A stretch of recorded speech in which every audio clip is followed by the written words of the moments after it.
and the law of attraction all have in common?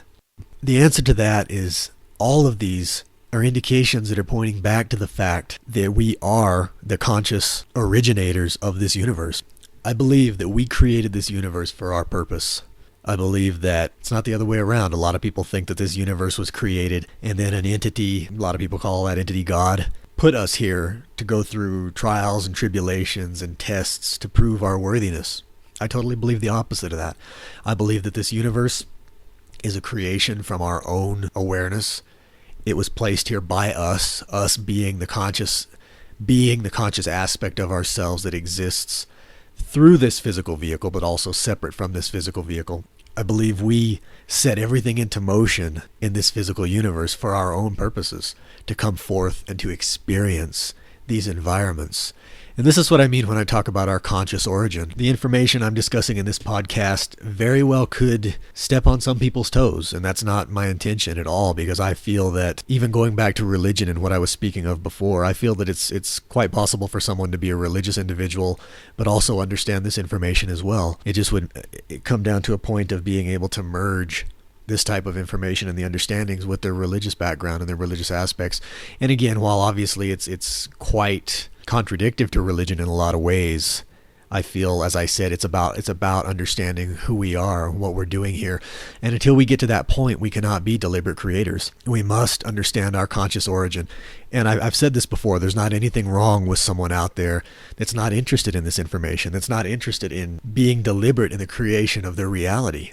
However, for people that want to learn what's happening, that want to learn why we're here, that want to learn why we receive the results we receive in our lives, I think it becomes extremely important to understand who we are, where we come from, and the power that we have. This power that flows through this universe, this power that flows through us, because we set it into motion, because we are that conscious deity that we think of, that our society calls God, that other cultures and religions call Allah, Yahweh, etc. That's what we are. We are that energy, that consciousness is flowing through all of us. I sometimes will refer to that energy as God. I don't typically, because to me that brings up a lot of different things that people have kind of connotations that they have set into place, and that typically tends to make people think of religious things. And a word that I like to use, honestly, came from, and I will talk about these books later on, maybe not in this podcast, but in a future podcast, the books by Jane Roberts. She was an individual that channeled the Seth material in the 1960s, 1970s.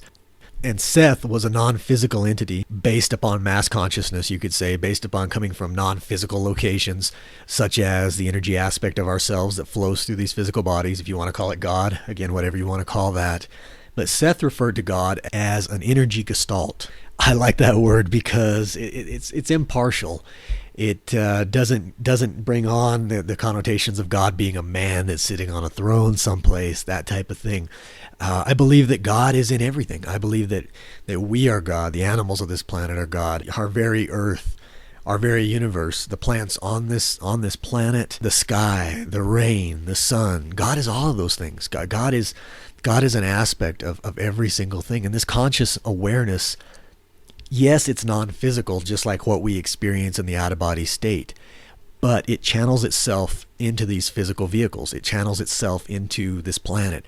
It brings itself into the animal awareness that's on this planet as well, and the plants, and every single thing that we have as part of this dimensional existence is the God force awareness. It is that energy gestalt awareness.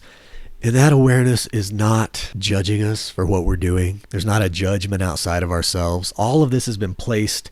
This is why we have the power. If we allow ourselves to understand that we do, all of this has been placed in our lap. We set it up that way. We put this system into being for ourselves, and it's almost like a coming back full circle and learning this information and understanding. And while some people don't do that while they're here on this planet, they learn it again. They realize it later on. They understand it once they've moved beyond this environment. They understand it in other environments. Maybe it takes them several lifetimes here. I'm not sure how many of my listeners believe in reincarnation, but I definitely believe, maybe not in the traditional sense of reincarnation, but I believe reincarnation is an aspect that it plays in as part of consciousness, and I'll delve into that as well in a future podcast. Now, to once again reference the astral plane, and you'll find me going back to that because I feel that it's a good representation of what the afterlife is like. And in my visitations there, I did not feel any judgment. There was nothing judging me, nor did I see anyone else and I did come across other entities there, nor did I see them being judged. And while some people may say, well, that happens at a totally different removed plane of existence, that could be the case. However, I feel that what I was viewing in that environment was totally up to me. And I think that that ability, we retain that whether we're here, whether we're there, whether we've passed on to get there, or whether we've gone out of body to get there. So I don't think that there is an environment where there's judgment going on. I don't think that there is an environment where there is someone that's saying, okay, look, you did this incorrectly, you did this incorrectly, you did that incorrectly, and because of that, these are the consequences. A while back, there was a great film that came out, and I recommend it to people that are interested in this type of information. If you haven't seen it, recommend you rent it, get it off of wherever you like to go, Blockbuster, Netflix. What Dreams May Come. Robin Williams starred in it along with Cuba Gooding Jr. And what was so excellent about that film, the characters in that film were creating the reality once they crossed over. Robin Williams' character, he was experiencing something totally opposite from what his wife was encountering, all based upon where she was resonating at and where he was resonating at. And the astral plane is the same thing. It's exactly the same. It's about how you're feeling when you're in that environment. So I think that we can take that and bring it back here with us. Through my astral experiences, through my research in this environment, through my research in that environment, you could say, in the out-of-body state, I believe that we are that which man calls God. We are the energy which man refers to as all that is, which man sometimes, and when I say man, of course, I mean humankind, refers to as source. It's not something you can reach out and touch outside of in this physical environment. It's not, God is not something that's sitting at a throne that's, overseeing everything in that manner. God is something that flows through everything.